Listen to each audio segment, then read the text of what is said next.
My fiancé cheated on me with his stalker. My fiancé and I have been together for 6 years. We have 4 sons together, ages 4, 2 and 1, 5-year-old twins.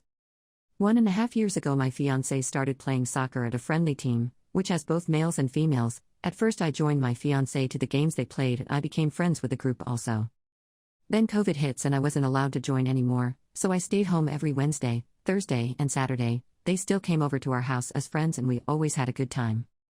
In December 2020 my fiancé asked me if he could spend New Year's Eve at his friend's house, and since the twins were still newborns I agreed to stay home. He promised me he would come back the next day, but he never did. The next days he didn't show up. I don't have a car, and since his friend's house is pretty far away I couldn't go with 4 kids. I tried calling him and even called every hospital but he was nowhere to be found.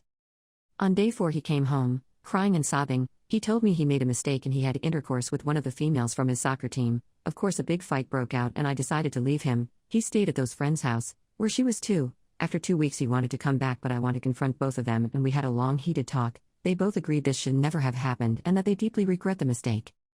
I thought about it and I decided to take my fiancé back and work on anything he might wanted to work on. After a while things were great again but out of the blue she started to call me with a private number, but not only me but also my fiancé, sometimes 350 times at one evening, and this happened every evening. He told me to ignore her and so I did. I told her to stop but that didn't stop her. She showed up in our street multiple times, kept calling or sending messages through Facebook or any profile she could get her hands on. She started to make threats against me and my kids saying she would make false statements to Child Protective Services and that only she could have my fiancé and no one else. She even tried jumping from a balcony when he said he didn't want her. I was present when he told her. She started screaming and crying. But my fiancé acted strange. He stayed away most of the times and sometimes turned his phone off. He didn't show up for days and when I asked him where he was he told me he needed space since it was all too much for him.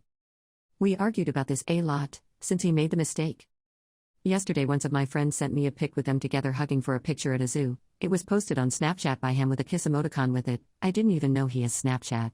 I tried calling him a million times but nothing. At some point later that evening she called me with a private number. I could hear her scream. So tell her, talk to her now, with pure anger and a controlling voice. Then the call ended.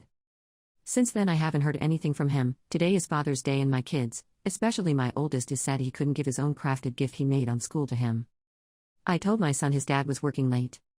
I'm totally heartbroken.